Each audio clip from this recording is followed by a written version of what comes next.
नरहर कुरुंदकर प्रतिष्ठानच्या सन्माननीय अध्यक्षा आदरणीय पक्की मॅडम, नरहर कुरुंदकर प्रगत अध्ययन केंद्र व संशोधन केंद्राचे अध्यक्ष सन्माननीय भरत सर, आमचे स्नेही मित्र पांडे सर, देशमुख सर, त्याचप्रमाणे कुरुंदकरांचे सर्व कुटुंबीय,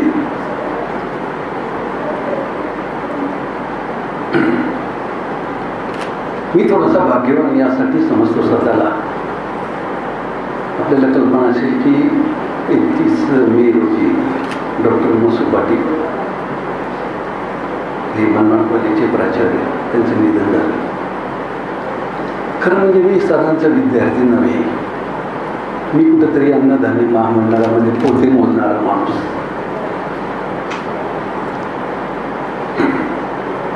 कवितेच्या अनुषंगाने सरांची भेट झाली आणि सरांच्या सहवासामध्ये मी तप घालवलं जवळपास.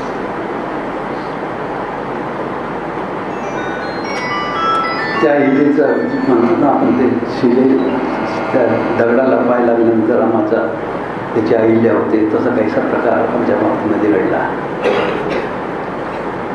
ज्यावेळेला निरालेचं प्रकाशन करायचं ठरलं त्यावेळेला म्हटलं सर कसं काय करायचं, कुरुंदकरांना बोलू पुन्हा.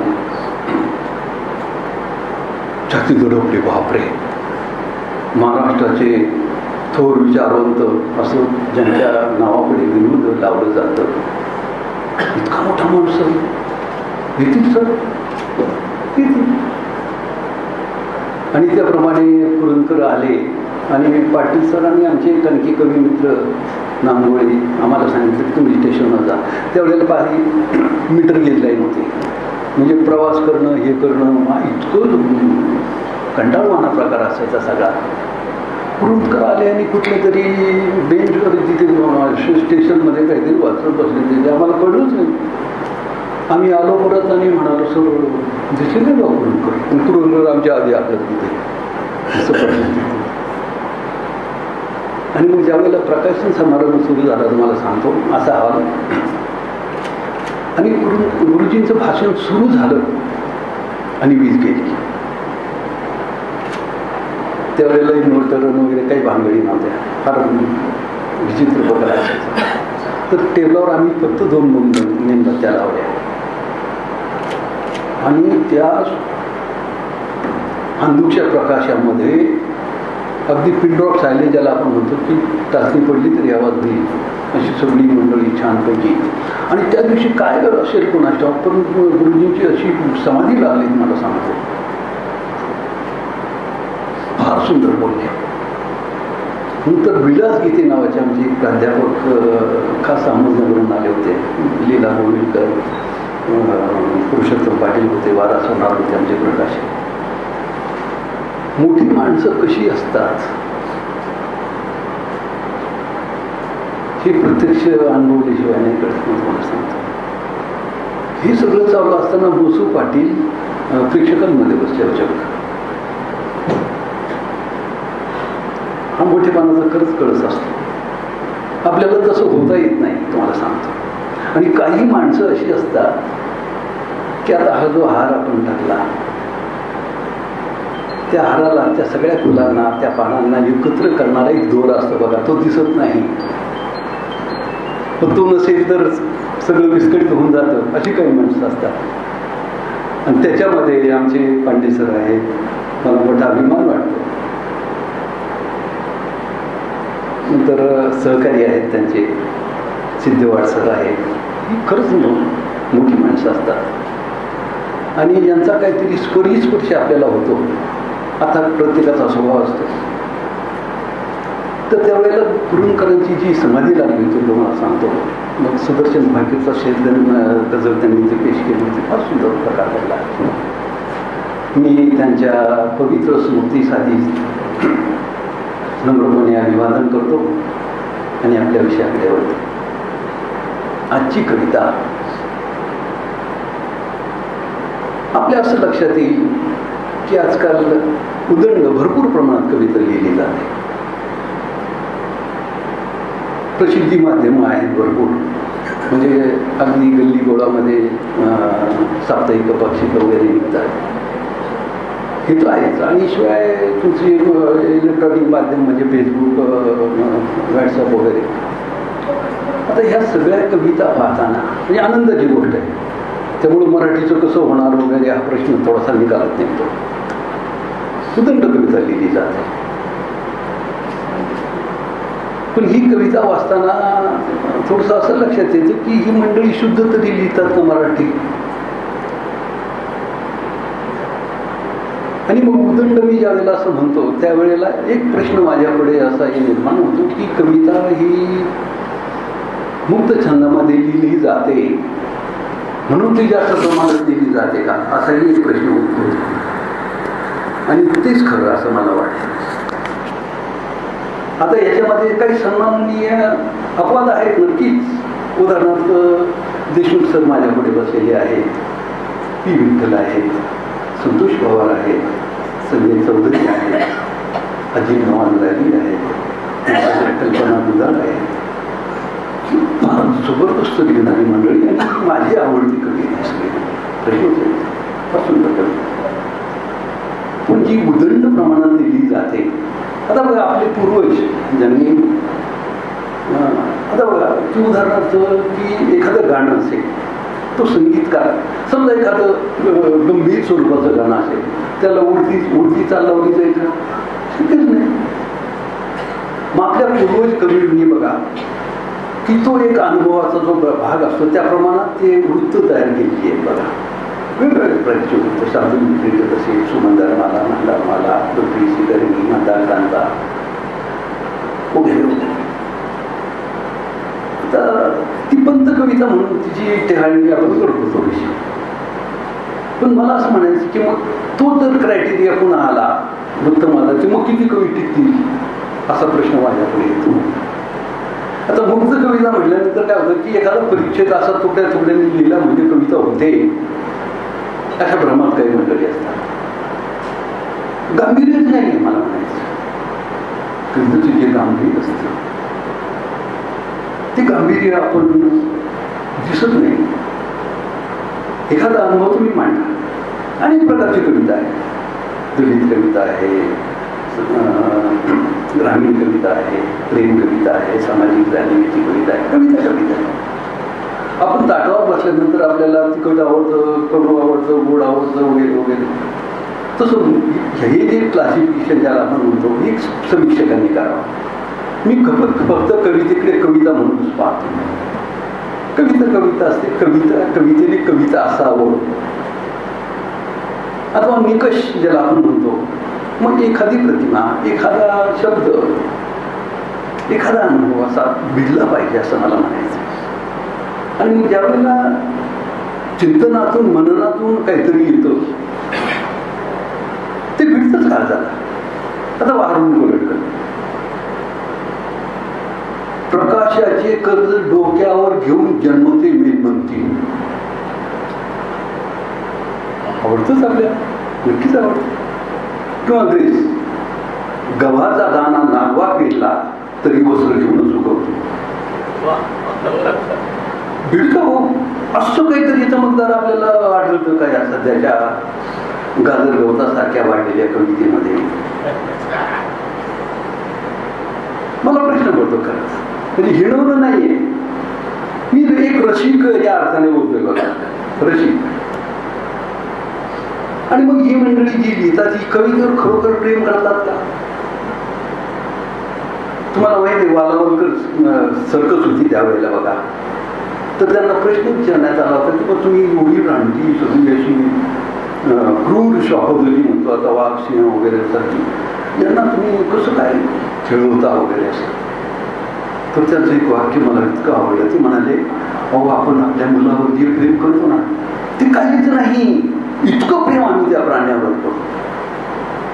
मला वाटतं कविता ही सुद्धा अशीच क्रूर असते प्राण्यासारखी, तिच्यावर प्रेम केल्याशिवाय ती प्रसन्न होतात. प्रेम करावं लागतं तिच्यावर. आणि तिचं गांभीर्य म्हणून मी तुम्हाला आणखी एक उदाहरण सांगतो की धुळ्याला विद्याधर वैद्य नावाचा एक मुलगा SYBCom मध्ये शिकत होता. काही जुनी बाणी करायची, बहीण पोळीवर झालेली, हा फार चांगला वाचक आणि त्यावेळेला इतक्या सुंदर कविता लिहायचा, चांगल्या दर्जेदार अंकाचा तुम्हाला सांगतो. या मुलाने ठरवून आत्महत्या केली आणि सगळ्यात कळस म्हणजे आत्महत्येपूर्वीच्या कविता लिहिल्या. थोडक्यात म्हणजे एका पारड्यामध्ये तुमचं आयुष्य, दुसऱ्या पारड्यामध्ये कविता. इतकी तयारी असली पाहिजे माझ्या. त्याचं दुसरंही उदाहरण असं बघा की वयाच्या 16व्या वर्षी ज्ञानेश्वरांनी ज्ञानेश्वरी लिहिली आणि 21व्या वर्षी ती समाधी घेतात. तुम्ही आम्ही समाधी घेण्याची कल्पना करू शकतो मला सांगा. म्हणजे त्यांना असंच म्हणायचं की मला जे म्हणायचं ते मी सांगितलं, आणखी 100 वर्ष मी जगून काय करू. इतक्या नुकडीने कविता लिहितात काही माणसं. मला हे म्हणायचं, हे गांभीर्य जे आहे ना कवितेचं, ते मला फार मोलाचं वाटतं. अशी कल्पना करा, विद्यार्थी पुन्हा येतो. आता हे आत्महत्या वगैरे करणं याचं समर्थन कुणीच करणार नाही. मी कुणी तुमच्यापैकी कुणी करणार नाही. तर मला असं वाटतं की समजा एखादा जाडूर ग्रंथ आहे माझ्याकडे आणि मी एका मित्राला दिला आणि मला सकाळी परत पाहिजे, वाचून टाकटका. उदाहरणार्थ टीव्हीची सर्किट्स कशी काम करतात, त्याला त्याच्यातलं क म्हणता कळत नाही. त्याला एक गोष्ट माहिती आहे, हां रेडिओच्या व्ह्यूज वगैरे कशा येतात, मग तो काहीतरी काय तो ग्रंथ पाहिजे, आत घुसण्याचा प्रयत्न करेल. आपल्याला व्ह्यूजची माहिती आहे, पाहूया. एवढंही करून काही कळायला मार्ग नाही. मग बाह्यात काही जग जाणवेल, लाईट जरा डीम आहे, असं करूया, थोडासा चहा मारू, थोडासा फ्रेश व्हा आणि मग त्या ग्रंथाकडे वळू. आणि एवढंही करून काहीच कळायला मार्ग नाही, काही कळत नाही. हे झालं एका ग्रंथाबद्दल. आयुष्य हा केवढा मोठा किचकट ग्रंथ आहे. आयुष्य हाच केवढा मोठा किचकट ग्रंथ आहे. आणि तुम्हाला सांगू का, आपण लिहितो म्हणजे काय करतो, आपण आयुष्याला समजावून घेण्याचा प्रयत्न करत असतो. आयुष्याला समजावून घेण्याचा प्रयत्न करत असतो. आणि मग हे समजावून घेणं यासाठी केस विकायची गरज नाही. मग हे आयुष्य ज्ञानेश्वरांना कळलं आणि ह्या विद्यालयही कळलं असतं मला म्हणायचं. जर तुम्ही शिक्षक असाल आणि एखादा विद्यार्थी म्हटला ना, हो सर मला समजलं, त्याला काहीच कळत नसतं बघा, लक्षात ठेवा. आणि एखादा विद्यार्थी सर जरा प्लीज जरा व्यवस्थित सांगा चांगला असं, त्याला बरंच काही कळलेलं असतं. म्हणजे अपयश ज्याला आपण म्हणतो ना, ती यशाची पहिली पायरी असते. अपयश देखील फार महत्वाची गोष्ट आहे. तर या संदर्भात विद्याधर वैद्याची एक कविता मला आठवली, जीवन ग्रंथ नावाची. काय काय सुंदर लिहितात मुलं. तर तो गेल्यानंतर वारा सोनारांनी पुरुषोत्तम पाटील यांनी खिडकीच्या कविता नावाचा त्याचा संग्रह काढला आणि त्याची एक प्रत मला दिली. तुम्हाला सांगतो, मी 3 दिवस झोपू शकतो. काय करू, काय लिहितो, काय करणार आपण. जीवन ग्रंथ बघा, केव्हाची ही जीवन ग्रंथाची पाने उलटतो, म्हणजे आठवडा, महिने, वर्ष, केव्हाची ही जीवन ग्रंथाची पाने उलटतोय. विश्व रहस्याचं प्रकरण कुठे गेलंय कुणाच ठाऊक, सूचितही संदर्भ नाही. हातातील ही अस्तित्वाची जळती सिगारेट बोर होते. आपलं आयुष्य कणाकणाने जशी सिगारेट जळते तसं आपलं आयुष्य. हातातील ही अस्तित्वाची जळती सिगारेट बोर होते, पण ती नसली तरी बोरच होईल, शिवाय पैसे पडलेत ना तिला. शेवटी कंटाळून मी सूर्य पेटवलाच. शेवटी कंटाळून मी सूर्य पेटवलाच. प्रकाशामागून सावली, सावली मागून प्रकाश, पृथ्वी गोल म्हणून त्यांची पाठ शिवणी. अरे काट्यांनो, जरा अभ्यास करू द्याल की नाही? सारखी धावपळ. कुणीतरी तो सूर्य ऑफ करावं प्लीज. मला झोप. आता भाई कार्तिकुला म्हटले दिवसांनी राहत काय चालू आहे, मला थोडस समजावून घेऊ द्या विषयीला. ही जी आहे ना, हे भेटतं मला. आता कवितेवर प्रेम करणं म्हणजे काय बघा. एका मित्राची कविता मला आठवते आहे. तो म्हणतो, पुन्हा कुणाची एखादी तरी जळजळीत कविता माझ्या चुरगळलेल्या आत्म्याला इस्त्री करते दररोज. कुणा कुणाची एखादी तरी जळजळीत कविता माझ्या चुरगळलेल्या आत्म्याला इस्त्री करते दररोज. तेव्हा माझ्या कपाळावर आठ्या नाहीशा होतात आणि चेहऱ्यातून थोडसा असू होता. माझा मेंदू म्हणजे अशा कितीतरी कवितांच्या ओळींची वस्तीच होऊन गेलाय. परवा काळजा शेजारी रफू करताना डॉक्टर म्हणाले, रक्त खूप गेलंय पण जीवाला धोका नाही. डॉक्टर डॉक्टर रक्ताचं राहू द्या हो. एखादी कविता नाही नावावरून गेली काळजाची. हे प्रेम म्हणतो मी कविता. हे नाही तर बघा, स्वतःचा शब्द निर्माण करणारी कवी आहे. स्वतःचा शब्द निर्माण करा. इथं सलामच करतो मी कवी म्हणतो. आणि ह्या जगातले काही युद्धट देश, आता उद्धट शब्द आपल्याला माहिती आहे. युद्धट म्हणजे नुसतं युद्धाची भूमी असते. युद्धट ते नक्की भेटतं आपल्याला. किंवा यशवंत मनोहर म्हणतात, संस्कृती भरत मगलो तुरुंग वाणी. आता केविल वाणी आपल्याला शब्द माहिती. त्यांची ती कविता आहे का, काय सुंदर लिहितात. आभाळाचे कडू तोंड चुकवतो म्हटले तरी जमत नाही, हे इथल्या माडांनाही चांगले ठाऊक आहे. आता थोडीशी पार्श्वभूमी सांगतो की उदाहरणार्थ कोणी जोशी कुलकर्णी बदलून गेले. सॉरी मी जातीवाचक असं बोलत नाही, पण त्या ठिकाणी कोणीतरी कांबळे आणि गायकवाड आले. कोण आलं? शिक्केवाले, सरकारी जावे. मला सांगा की जो कोणी तो गायकवाड कांबळे असेल, तो आधीच्या त्या कुलकर्णी कितीतरी मोठा आहे, अनुभवाने, पदवीने. आता हे सगळं ऐकताना काय वाटत असेल, नुसती कल्पना करा. आता हे सगळं ऐकताना हृदयाला गरज पडणार. पण याचा अर्थ असा नाही की मला समाजातून कुठून तरी पळून जाता येईल. अशा अर्थाने ते म्हणतात, आभाळाचे कडू तोंड चुकवतो म्हटले तरी जमत नाही, हे इथल्या माडांनाही चांगले ठाऊक आहे. माडाला सगळंच जावं लागतं विचारायला. त्याला काही गाजरासारखं मुलीसारखं खाली येतं जाता येत नाही. आभाळाचे कडू तोंड चुकवतो म्हटले तरी जमत नाही, हे इथल्या माडांनाही चांगले ठाऊक आहे. सोडतो म्हटले तरी सोडवत नाही भुई, हा इथल्या गडगडाटाचा अनुभव आहे. कितीतरी तुटले तारे जेव्हा मी धडपडलो, अडलो पावलो पावली, झडलो जशी भीष्मात पाने. एक तास भटकलो वेदनांच्या जिद्दी प्रकाशात, हवीत माझे घायाळ पंखी नाही. रात्री आल्या निखाऱ्यावर काळी मोजत गेल्या. दिवस आले लचकी तोडीत खात गेले. भीक म्हणून वाढलेले श्वास घेतले उदासवाणी. अरे अमृत नाही, तुम्ही श्वास देखील आम्हाला भीक वाढली. भीक म्हणून वाढलेले श्वास घेतले उदासवाणी, संस्कृतीभर तन्मगलो तुरुंगवाणी. आणि कितीही घासला परीस तरी लोखंडाचे नाही झाले.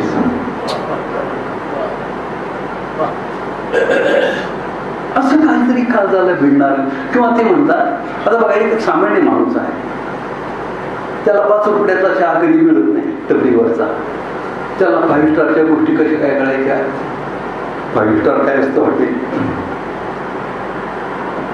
आणि मग यशवंत मनोहर म्हणतात की तुम्ही पूजा करता पुष्पा व गुंतीत घाणीची, आणि 18-20 दारिद्र्याला गोष्ट सांगता राजा आणि राणीची. रामायण आणि महाभारत काय आम्हाला सांगतात, आम्हाला कुठे राजा राहिला नाही. हे जे आहे ना हे काळजाला मिळणार. आता मला सामाजिक जाणीवेची कविता थोडं आपण ओळखली. माझे आवडते कवी दबाचा माणूसकर. आता सगळ्या गोष्टी रेडीमेड मिळायला लागल्या बघा. पण आमच्या लहानपणी समजा मोठा भाऊ असेल तर त्यावेळेला तो आकाश कंदील करण्यामध्ये मजा असायची हो. त्या कामट्या आणायच्या, ते कागद आणायचे छानपैकी, मग ती फुटवून ते दाखवायचं. मग छोटा भाऊ म्हणायचा, दादा मी हे करताना मला करू दे ना. गंमत असायची हो. आजकाल तुम्हाला 2-2, 4-4, 5-5 हजाराची रेडीमेड खेळणी आहेत. पण आमच्या वेळेला आम्ही हाताने खेळणी तयार करायचो. म्हणजे ओढ्यावर जायचं, पोयटा असायचा, मग त्याची चाकं करायची त्या मातीची, आणि मग ती काळीची पेटी घ्यायची, त्याच्यामध्ये चिखल भरायचा आणि मग ती गाडी आम्ही तयार करायची. याच्यामध्ये एक क्रिएटिव्हिटीचा आनंद ज्याला म्हणतो, आम्ही तयार केले, मग मी केले, याचा एक आनंद असायचा तुम्हाला. तर दारावर काही लहान लहान मुलं येतात बघा विकायला, आणि आपण घ्यायचं काही घ्यायचं नाही म्हणतो ना आपण. ही कविता ऐकल्यानंतर तुमची अशी हिंमत होणार नाही. कवितेचं काय सामर्थ्य असतं बघा, कवितेचं काय सामर्थ्य असतं बघा. उत्साहाने घरचा आकाश कंदील करण्याच्या वयात, उत्साहाने घरचा आकाश कंदील करण्याच्या वयात त्यांना परोपरीने सजवून विकणारी ही मुले दिवाळीची खरेदी करीत हिंडणाऱ्या या श्रीमंत गर्दीची कुणीच लागत नाही. त्यांचे खानदान मुळातच वेगळे. ती आली आहे उपासमारीच्या अर्धपोटी संसारातून, किंवा संपटाळे बंदी हकनात देशोधडीला लागलेल्या कुटुंबातून, किंवा कर्त्याच्या अपमृत्यूने छप्पर उडालेल्या घरांमधून, किंवा आपल्याच आईने नवाया शोधल्यावर जमलेल्या अवघ्या नामुष्कीच्या आधारात. थोडक्यात म्हणजे कायमची रात्र असलेल्या प्रदेशातील ही अभागी मुले, थोडक्यात म्हणजे कायमची रात्र असलेल्या प्रदेशातील ही अभागी मुले, त्यांना आहे एकदम मान्य तुमचा सर्वाधिकार प्रकाशावरचा. त्यांना आहे एकदम मान्य तुमचा सर्वाधिकार प्रकाशावरचा. म्हणून तर ते तुमचाच प्रकाश अधिक वैभवशाली दिसावा यासाठी काठांना रंगीबेरंगी आकाश कंदील अडकवून भर बाजारात तुमची वाट पाहत उभी आहे.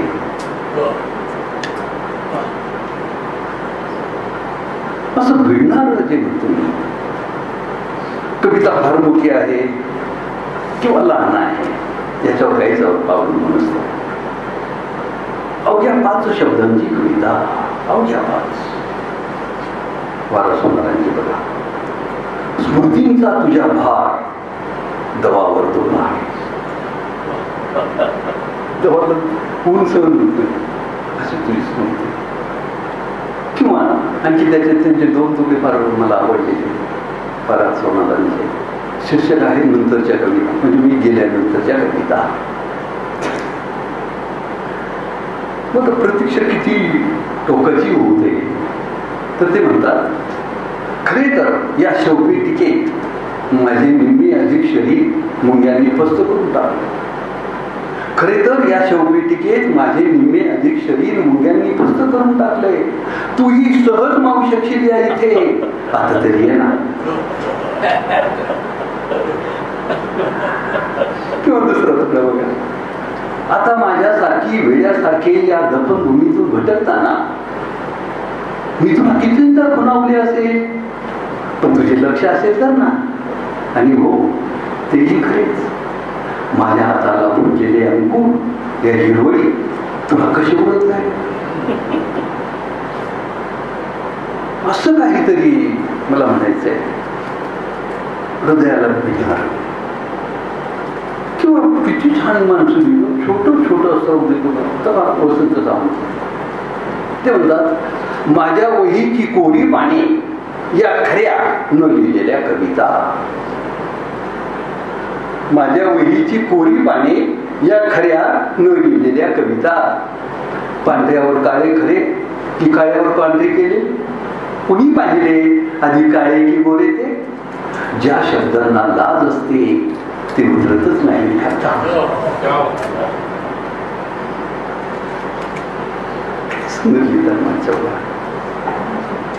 तर कविता ही प्रतिमेची भाषा आहे असं म्हणतो. त्याचं कारण असं, कुठल्याही कलाकृतीची पहिली अट काय तर नाविन्य. कुठल्याही कलाकृती. आणि मग मी जर एखादा नवीन अनुभव तुम्हाला सांगत असेल तर तो तुम्हाला कसा पटावा? उदाहरणार्थ मला विंचू चावला. आता त्या वेदना मला तुमच्यापर्यंत पोचवायच्या आहे. तुम्ही आपल्याला आयुष्यात विंचू चावलेलं नाही. आता एकच पटवायचं मला काय होतंय नेमकं? तर मी म्हणेन तिकटची बुकटी घेतली माझी डोळ्यावर, कसा चायचा नशीब रे बाबा, तशा वेदना होता. याला मी प्रतिमेची भाषा. तो अनुभव तुम्हाला पटवायचा आहे. तर बघा,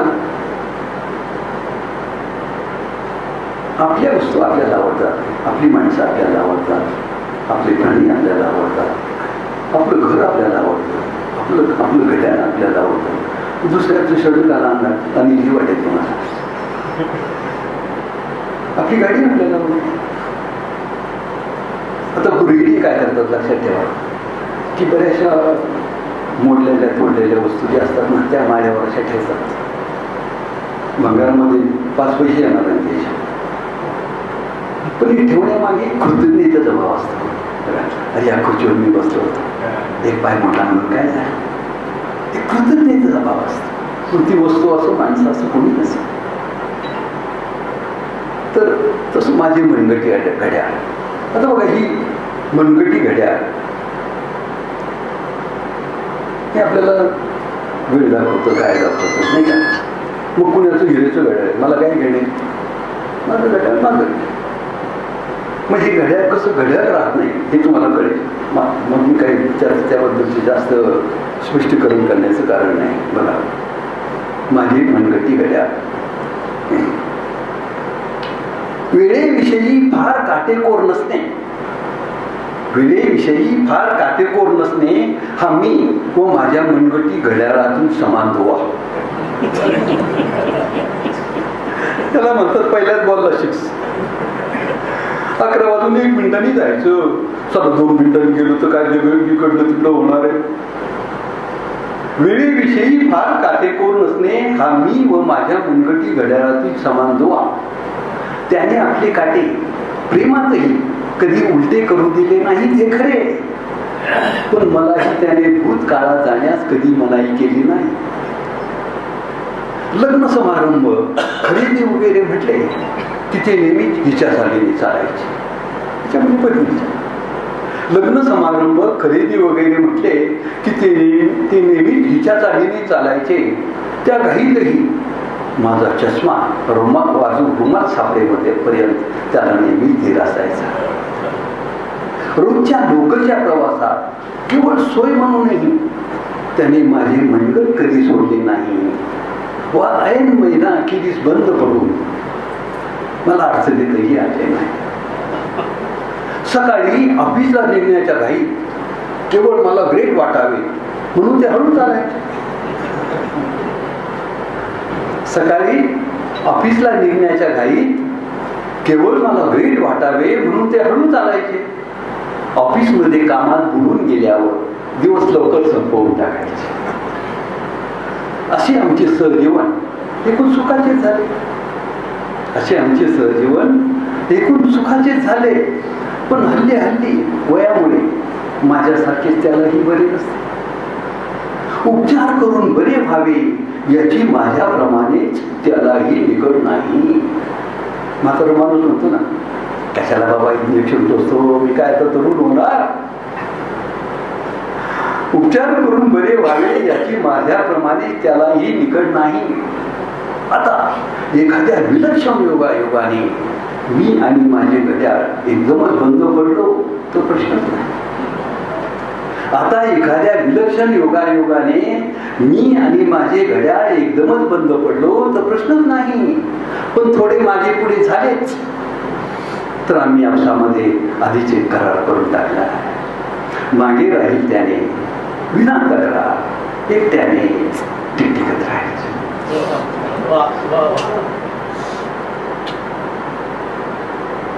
कितीतरी चांगल्या कविता आम्ही हे वाचलं एक रसिक म्हणून आम्हाला हे भावतं. आता बघा पुढं माझ्या कवितेकडे होतं किंवा तत्पूर्वी आणखी एक म्हणजे आता सामाजिक जाणीची कविता झाली सगळं. आता आपण सगळं ग्रामीण भाग तुम्हाला माहीत आहे म्हणजे आमच्या वेळची गोष्ट. आमचा ग्रामीण भाग सगळा बदललेला आहे. मला चांगलं आठवतं की मी एका खेड्यामध्ये वावरलो. अहमदनगर जिल्ह्यात पारनेर तालुका म्हणजे अण्णांचं जे गाव आहे अण्णा हजारेंचं 10-15 किलोमीटरचं अंतर आहे. तर आमचे काका आमचे वडील आमचे छोटे काका हे सगळ्या गावाचे मामा असायचे. मामा अगदी बुजुर्ग असला तरी तो मामाच म्हणणार, लहान मुलं असलो तरी त्यांना मामा म्हणणार. हा एक जिन्सीपणा गावामध्ये होता. मग त्या गावचा लोहारचा बार सुतार वगैरे वगैरे असं ते 12 मुलीचे दारांचे आणि अत्यंत प्रेम हो. तुम्हाला सांगतो कुठलंही तुम्हाला म्हणजे पोळा असेल दिवाळी असेल आमच्या बरोबर तुमच्याशिवाय घास गिळणार नाही इतकं प्रेम असायचं. तर गावाची आठवण ही कविता बघा म्हणजे ग्रामीण जनतेला सुद्धा आपण आठवला असेल. गावाच्या पारांवर घरांच्या ओट्यावर सर्वत्र घमघमायचा ऐसपैसा तिच्याचा दरवाजा. समजा पांडे मी पारावर बसलेले पांडे सरांकडे कोणी पाहुणा आला.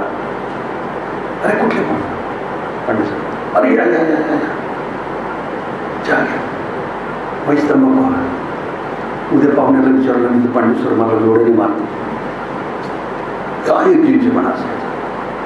तर गावाच्या पारांवर घरांच्या ओट्यावर सर्वत्र घमघमायचा ऐसपैसा तित्याचा दरवळ. घरी उभी असायची सागवानात की नाही सागवानला उभा करते. घरी उभी असायची सागवान आत्मीने आणि गावाचा दिमाग उंब्या घोड्यावर स्वार. गाव उसळून भांडायचा रांगोळ्यांच्या अंगणात. अभंगाच्या मध्यस्थीने सुरळीत पडद्याचा चावडी. गाव वडिलांच्या सुकृत्यांना जपायचा. गाव वडिलांच्या सुकृत्यांना जपायचा. नव्या कोवळ्या त्वचेला हळदीच्या स्वप्नात ठेवायचं. गावाचा पानवठा चावलायचा माहेरची आठवण. गाव माहेरपणाला आलेल्या चिमणीच्या गाण्याला चांगलावून द्यायचा. रहाटाच्या नादात ऐकायचा नव्या नोडीची साजूक आंदूळ. डोईवरची घागरी व्हायची कोणाची पाठ राखी. दुपारी न्याहारी बरोबर गाव शेतारून उतरायचा पाखरांच्या बेऱ्यासारखा.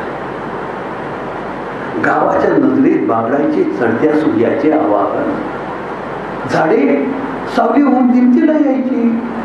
सूर्य आश्चर्यचकित व्हायचा बरोबर.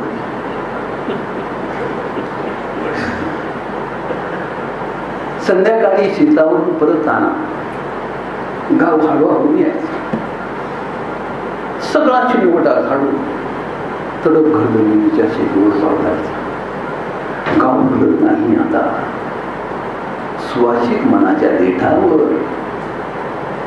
आणि डोळ्यांच्या बकार चौकात मीही उभा अनोळखी स्वतःला मीही उभा. मला वाटतं साहित्याचं एक मोठं प्रयोजन आहे. मला सांगा माणूस म्हणून आपण कसं वागावं काय करावं याचं भानच उरलेलं नाही आजकाल. धर्माच्या नावाने भाषेच्या नावाने प्रांताच्या नावाने सगळीकडे कोणीतरी तो निर्माता आहे त्यांनी आपल्याला असंच नाही टाकले या जगामध्ये की काही करत लाटायला पाहिजे जर बाबा एकदा असं नाही. याचं कुठेतरी आम्ही होणार आहे. याचं आम्ही होणार आहे. त्यामुळं अगदी इतिहास भूगोल सगळं चाललं तर कुणीतरी वाह्या म्हणजे रावण किंवा कौरव जिंकल्याचं आपल्याला उदाहरण नाही. आता ही उदाहरण आहेत आपल्याकडे फार मोठी उदाहरण आहेत. आता थोडीशी वेगळी कवितेकडे बोलूया असं की मी नाविन्य असं मगाशी म्हणतो, नाविन्य ही वाट असते कवितेची, ती म्हणून कविता चर्याक्षरी.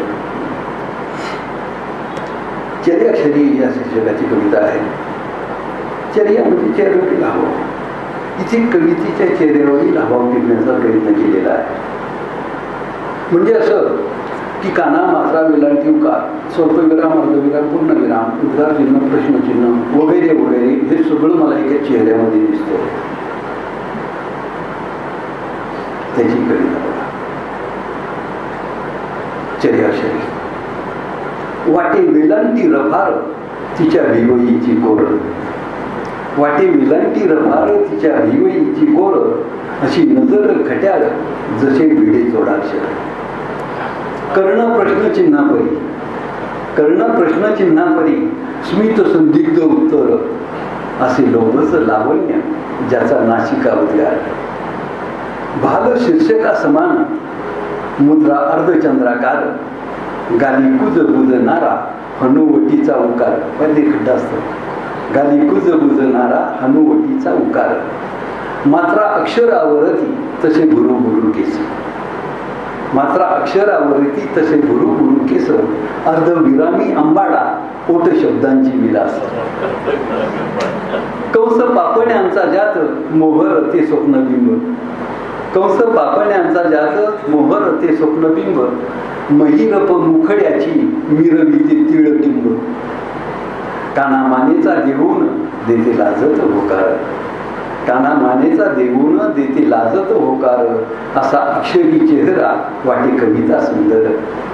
स्वल्प विरामाप्रमाणे गाली अवखळखळी, स्वल्प विरामाप्रमाणे गाली अवखळखळी, तिथं बुडून घेईन पूर्णविरामी कपाळी, तिथं बुडून घेईन पूर्णविरामी कपाळी. मला 3 मुली आहेत, तिन्ही पदवीधर. आता आमच्या समाजाबद्दल काही बोलायची गरज नाही. म्हणजे पदवीधर मुलगा सापडणं म्हणजे मला म्हणायचं का मी रिक्षावाल्याला देऊ मुलगी, कोंबडी कापणारा वाल्याला काय करतो. सुदैवाने सगळं व्यवस्थित झालं. आपण म्हणतो ना नाकी नवली ना, माझ्या तर 10 आले अक्षरशः. तिन्ही मुली होताना तर बघा की स्त्रियांच्या डोळ्यातील अश्रू दिसतात, पण पुरुषाला रडता येत नाही. पुरुषाला रडता येत, त्याला काळजी नसतं का, त्याला मन नसतं का, असतंच. तर परवड नावाची कविता आहे बघा. वड आणि परवड. आता वडाचं झाडी जर झाडांपेक्षा वेगळं आहे तर त्याला पारंब्या फुटतात बघा. इकडे पारंबी तिकडे पारंबी सोबत, आणि ती पारंबी पुन्हा रुजते. काय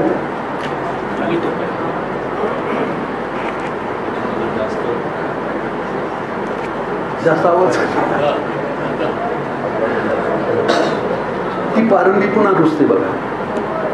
तर त्या पारंब्या मला मुलींसारख्या वाटतात. एवढी मोठी वाढवायची, दुसऱ्याच्या घरात द्यायची, एवढी मोठी वाढवायची, दुसऱ्याच्या घरात द्यायची.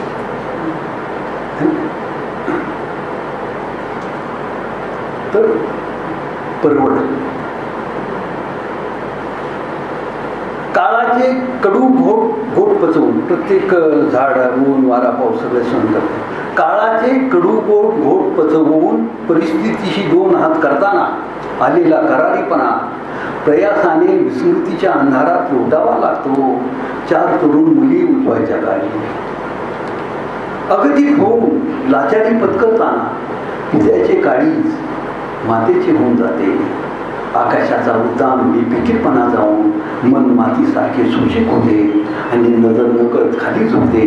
वडाचे झाड हे अशाच पित्याचे प्रतीक असते. तसे प्रत्येक झाड जमिनीतून उगवते आणि आकाशाचे नाते सांगत विस्तारते. पण वडाच्या फांद्यांना म्हणतात पारंब्या आणि झेप आवतात जमिनीकडे. पारंब्यांची ओढाळ नाजूक टोके उत्कट लालसेने रुजायला तयार असतात. आणि माती त्यांना ममतेने स्वीकारायला. वारा वाहत असतो हटवायच्यासारखा पारंब्य हलवी, रुजण्याच्या प्रक्रियेचा अडथळा आणि हे मधले दलाल काय घर पाहून दिलं तुम्ही.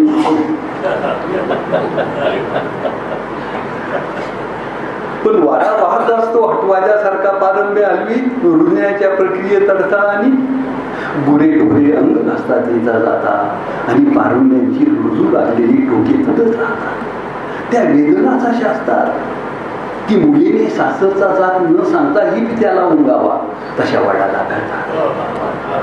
पारुंबी रुजायच्या जागी दगड धोंडे किंवा मुरमाड जमीन असली की वड अधिकच हळवा होतो, बुंद्यातल्या बुंद्यात घुसमटत राहतो.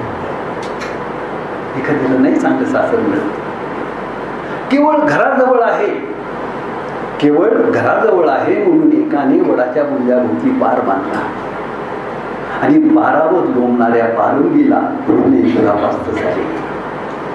लग्नाचे वय निघून गेलेली मुलगी सांभाळणे पित्याला व्हावे जड, तशी रुजण्याची शक्यता संपलेली पारुंबी पेलताना वडाची परवड, वडाची परवड.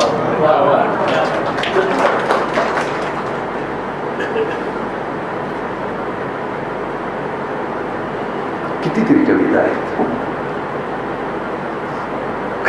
कंटाळ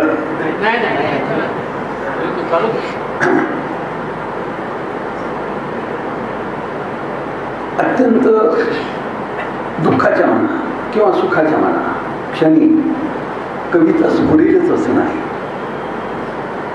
ज्याप्रमाणे त्या कुकरमध्ये बाष्प झालं तर शिट्टी वाजते ना, तशी मनामध्ये ते बाष्प मिळवून व्हायला पाहिजे. मग अत्यंत दुःखाच्या क्षणी कविता येतच नाही. आणि केव्हा तरी उदाहरणार्थ बघा असं की एखादी तरुण बाई आहे, लग्न झाली आणि अचानक पती वारला, त्या विचाराने आहेच. कवितेचे शीर्षक आहे पुनर्विवाह. आता विवाह म्हटल्यानंतर मांगल्याकडे वाटचाल असं आपण म्हणतो, शुभविवाह. पण पुनर्विवाह म्हटल्यानंतर आपण थोडं थबकतो. मला नाण्यासारख्या दोन बाजू दिसतात पुनर्विवाह. काळी बाजू कोणती? तो किंवा ती कुणीतरी गेले किंवा काळीमोड झाला, ही काळी बाजू. पण पुनर्विवाह करून तो किंवा ती पुन्हा मांडल्याकडे चालला, या संदर्भात परसातल्या लिंबाच्या झाडावर चढून, परसातल्या लिंबाच्या झाडावर चढून आमच्या मांजरीने साळुंकीच्या घरट्यातील पिले फस्त केली. तेव्हा घरट्याभोवती भयभीत घरट्या मारताना तिने केलेला शोकाकुल चित्कार त्या साळुंकी. तेव्हा घरट्याभोवती भयभीत घरट्या मारताना तिने केलेला शोकाकुल चित्कार शब्दात मावेनासा झाला आणि ऐन तारुण्यात कुंकू पुसून गेलेल्या विधवेच्या कपाळासारखा माझ्या कवितेचा कागद कोराच राहिला. दिवाणखान्यात लावलेल्या गुबगुबीत मांजरीच्या तसबिरी आड चिमण्यांच्या एका जोडप्याने नुकतीच घरटे करायला सुरुवात केली. मिळतील त्या गवत काड्या आपल्या इवलाल्या चोची धरून घरातल्या वर्दळीला न जुमानता त्या तसबिरी आड आणून ठेवीत असतात. घरट्याला पुरून उरलेल्या गवत काड्या तसबिरीच्या दोन्ही बाजूंना आताशा हारासारख्या लावताना दिसतात. हा खरे तर त्या तसबिरीचा चिमण्यांनी केलेला सत्कार. हा खरे तर त्या तसबिरीचा चिमण्यांनी केलेला सत्कार. काही काळ वैधव्य भोगल्यावर मनातल्या कवितेने पुनर्विवाह करून जणू थाटलाय नवा संसार.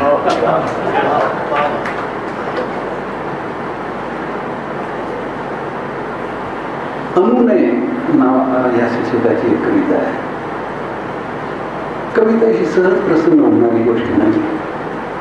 जसा प्रेयसीचा अनुनय करावाच लागतो.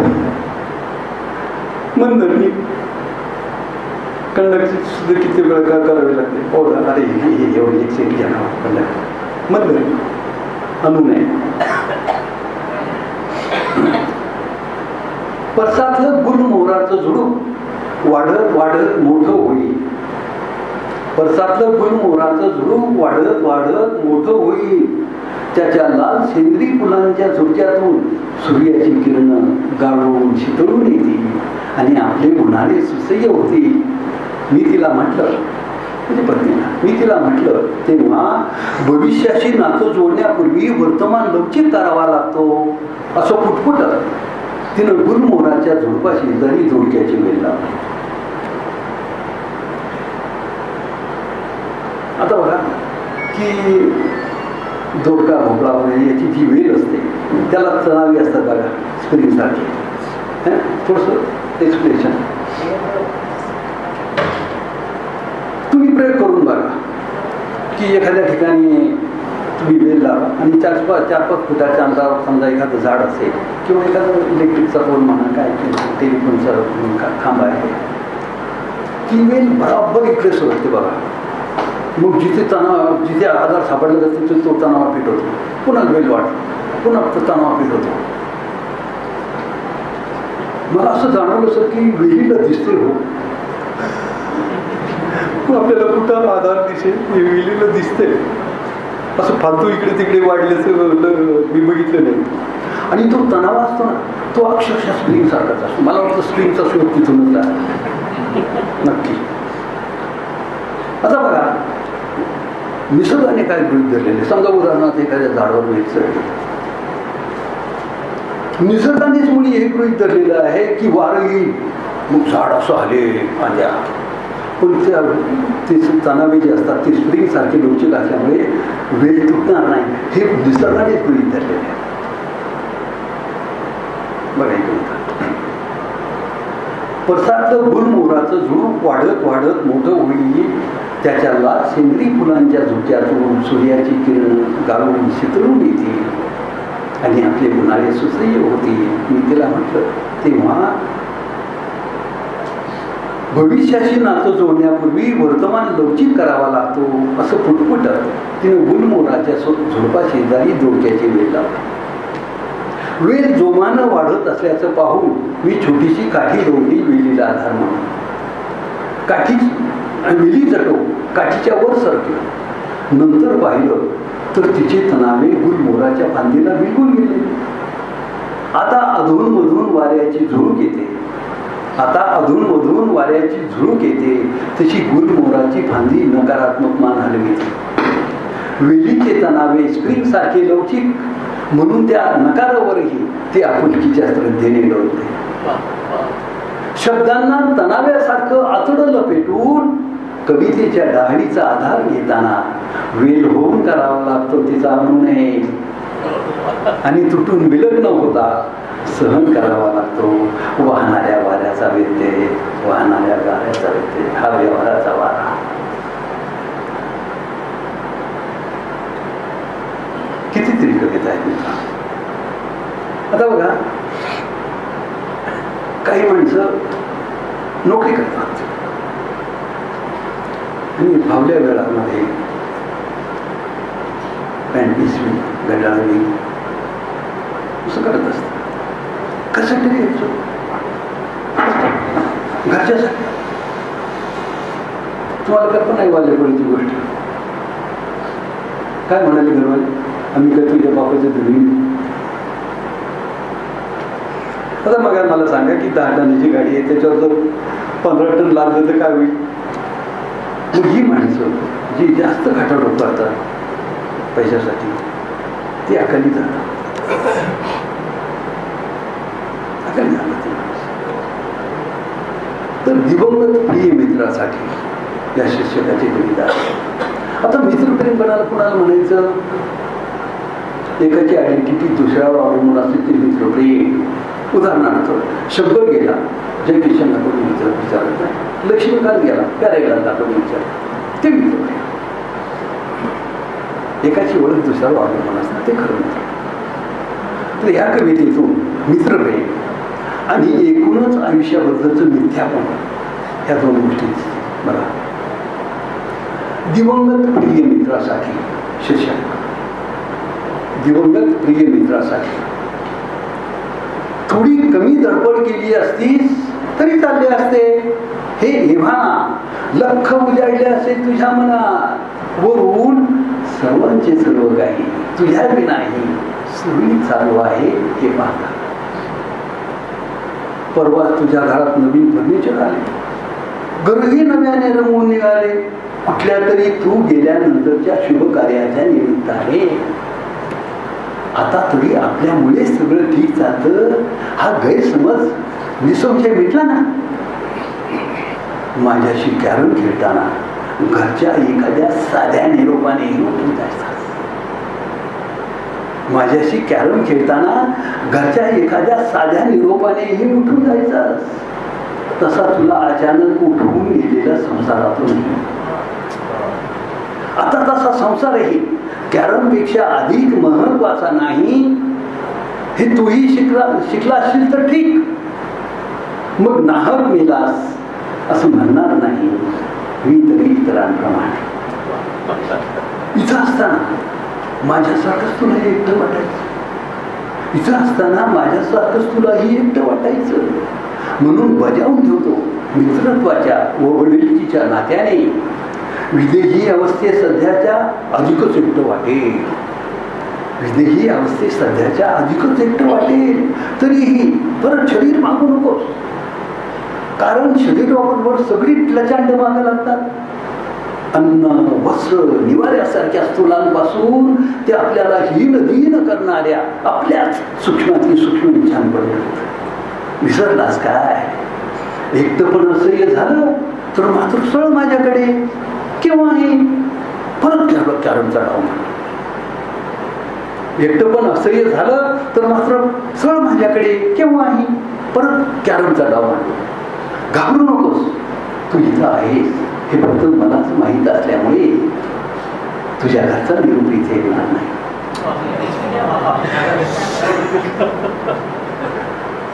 मलाही कुणाचा येणार नाही, कारण मी आहे हेही मुली कुणालाच माहीत नाही. तू गेल्यापासून तर अधिकच.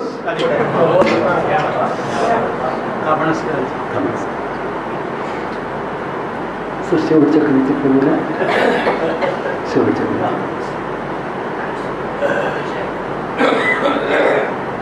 माझी अशी पद्धत आहे की मी अशी कच्च्या वेळीमध्ये कविता लिहितो. कच्च्या वेळीमध्ये तिच्या सोपस्कार करतो.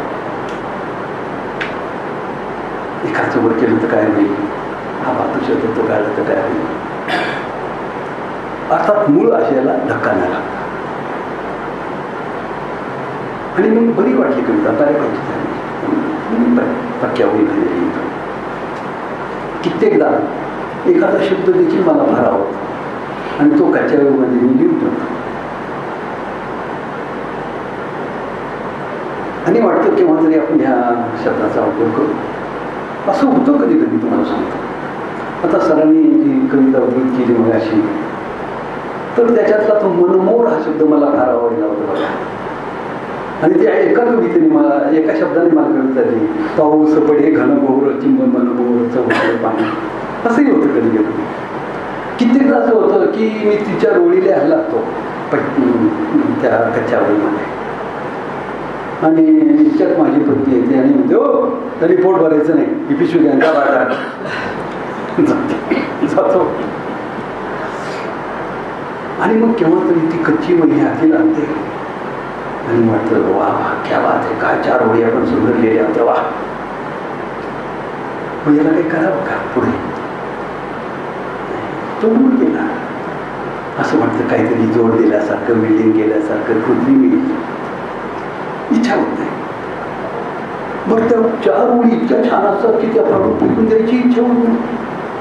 थोडक्यात म्हणजे असं अर्ध कच्चं माझ्या हातून काहीतरी राहून जातं की जे मला पूर्णच करतं. मित्रांनो, मला असं वाटतं ईश्वराच्या हातून देखील असंच काहीतरी घडत असावं. उदाहरणार्थ त्याने ही आंधळी लुडी पापडी माणसं निर्माण केलीत ना, ह्या त्याच्या अर्ध्या कच्च्या कविता आहेत.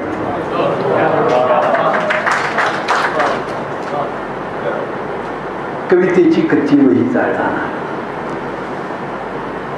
कवितेची कच्ची वही चालताना मी नेहमीच फार अस्वस्थ होतो. कवितेची कच्ची वही चालताना मी नेहमीच फार अस्वस्थ होतो. आपल्या सामर्थ्यवान पंखांनी महासागरांना ओलांडून जाणाऱ्या पक्ष्यांप्रमाणे यातील कितीतरी कवितांनी पक्क्या वहीत स्थलांतर केलेले असते. आणि काही पानांवर मात्र क्षीण प्रतिमा अर्ध्या कच्च्या कवितांच्या जीव घेण्या बघा. याच वहीतील एका पानावर एखादा शब्द असतो. याच वहीतील एका पानावर एखादा शब्द असतो. कधीतरी सुतावून स्वर्गाला जाता येईल अशा फालतू आत्मविश्वासाने लिहिलेला, परंतु नंतर वांद होत गेलेल्या जाणीवेला त्याचा स्पर्श न झाल्यामुळे तसाच पोरका राहिलेला. दुसऱ्या पानावर 3-4 ओळी असतात. पहाटे अचानक जाग आल्यावर भंगलेल्या सुंदर स्वप्नासारख्या. या ओळीतील आशयाचे मूळ शोधण्यासाठी प्रतीची वाट काही केल्या सापडत नाही. या अबोध ओळींनी आपले ओठ उघडावे म्हणून त्यातील प्रत्येक शब्दाला मी नजरेने गुदगुल्या करू लागतो आणि शेवटी कंटाळून थकून जातो. कारण माझा हा प्रयत्न गळून पडलेले पिवळे पान डहाळीला दोऱ्याने बांधून ते हिरवेगार होण्याची वाट पाहावी तसा वेळ आहे. अरे आपलं बालपण गेलं. एका पानावर पाखरे उडत आहेत एवढेच लिहिलेले असते. एका पानावर पाखरे उडत आहेत एवढेच लिहिलेले असते. मागे पुढे काहीच नाही. त्यावेळी मनात असेलही, पण आता मुळी स्मरण नसते. खरेच मी असे काय लिहिले असेल? पुढे काय लिहिणार होतो? पाखरांना उडत ठेवण्यामागे आणि पुढेही कोणता हेतू असेल माझा? कदाचित असेही झाले असेल. कदाचित असेही झाले असेल की ही ओढ लिहिल्यानंतर आभाळ काळ्या कुट्ट ढगांनी दाटून आले असेल. किंवा मी त्यांना ज्या झाडावर विसाव्यासाठी नेणार होतो ते अचानक उन्मळून पडले असेल.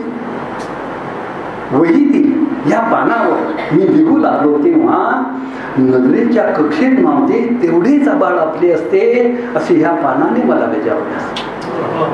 कदाचित या पानाच्या डाव्या बाजूच्या पोकळीत वनवा पेटल्याचे आणि उजव्या बाजूच्या अंधारात एखादे क्रूर शापत दबा धरून बसल्याचेही मला जाणवले असेल. म्हणूनही कदाचित या सुरक्षित पानाच्या आभाळावर मी त्यांना उलट ठेवले असेल. आता मात्र या पाखरांचे उडणे अस्वस्थ करते आहे. आता मात्र या पाखरांचे उडणे अस्वस्थ करते आहे. उडून उडून त्यांचे मृदाले पंख थकून गेल्याची जाणीव अंतःकरण कुरतरते आहे. मी हा असा काळाशी बांधलेला त्यांच्यासाठी विसाव्याचा एक क्षणही थोपवून धरू शकत नाही. परवा पारव्यांचा धवा डोक्यावरून उडत जाताना पाहिला. त्यातील एक कसे कुणास ठाऊक टेलिफोनच्या आडव्या तारेला थडकले आणि खाली कोसळून गतप्राण झाले. आणि म्हणून पाखरे उडतायत ही ओढ अस्वस्थ करीत असली कितीही तरी तिच्यावर पेननी काठ मारण्याची मला काही